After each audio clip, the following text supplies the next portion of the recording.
effect, the halo effect and the horns effect. Now we're getting more to the fundamental core of unconscious bias. What is this unconscious bias? So the halo effect and the horns effect are what we talk about when we talk about unconscious bias. It's a part of what we talk about when we use that sort of terminology, unconscious bias, discrimination against others. The horns effect refers to when you dislike one characteristic of someone, like their accent, like their appearance, like their value set, like their religion, anything like that, like their gender, sexuality, ability, disability. If you dislike that one characteristic, you'll have too negative view of their other characteristics. You'll distrust them, you'll dislike them because they're not like you. They're not part of your tribe. That's what it feels like. I'm not saying you in particular, the individual who's listening to me, I'm saying humanity. This is what the human condition is like. We tend to dislike and distrust those people who are different than us. That's the horns effect. And if it's something that's salient, significant to us, and accent is pretty significant to most folks. The halo effect. The halo effect is kind of the opposite. So the horns effect, like somebody has little horns, and the halo effect is like somebody has a little halo.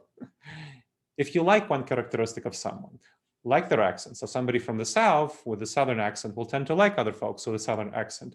A New Yorker who's not in New York City will tend, and if they have a New York accent, I don't really have a New York accent, but a New Yorker who lived, grew up there, and they acquired that New York accent, like Dr. Anthony Fauci. So he has a New York accent.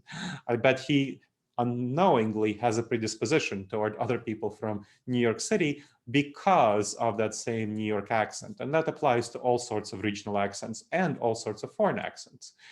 So if you like one characteristic of someone, you'll tend to have too positive view of all of their other characteristics.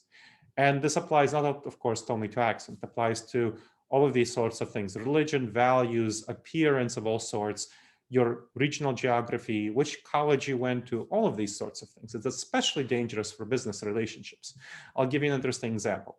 I was giving a presentation here in Columbus, Ohio, and as some folks know, and I said I was contractually obligated to root for the Buckeyes when I was a professor at Ohio State.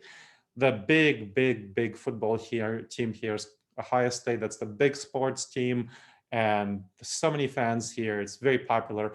Our big rivals are the University of Michigan Wolverines. And unfortunately, we didn't get a chance to wipe the floor with them this year because they, COVID, they supposedly got sick with COVID. I'm just kidding, of course, but they did get sick with COVID. And so they weren't able to face us this year, almost caused us to not go into the playoffs. But the thing with this rivalry is it's pretty passionate. It's very powerful.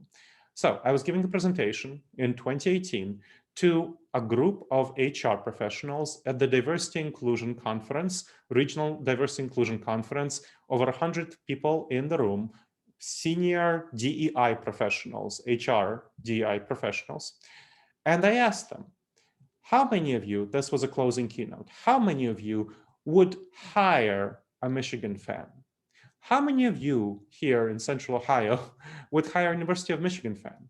And you know what? Only 3 people raised their hand. 3 people would hire a University of Michigan fan. And I gave them a chance to change their mind, but they didn't. I'm glad, especially of this, because I have it on video, and I have all of the responses on video. Just happened to be videotaping that.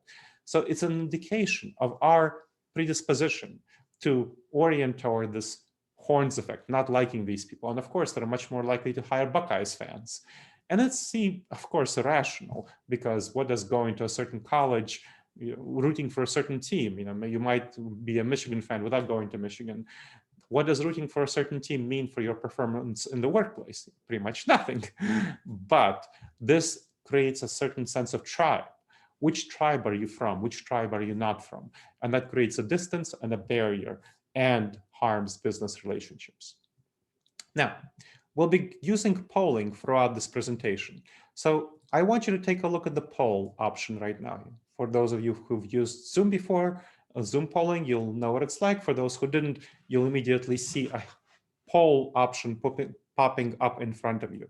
So please use that poll option to choose whether you've ever observed the negative impact of the halo effect or the horns effect on yourself or your peers. So please go ahead, vote.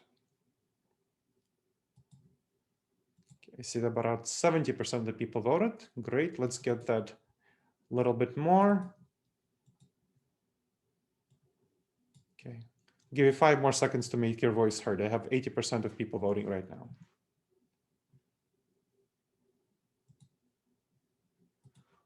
All right, so we overwhelmingly see that this is definitely impactful. You've seen either the halo effect or the horns effect, or both, negatively impact yourself or your peers.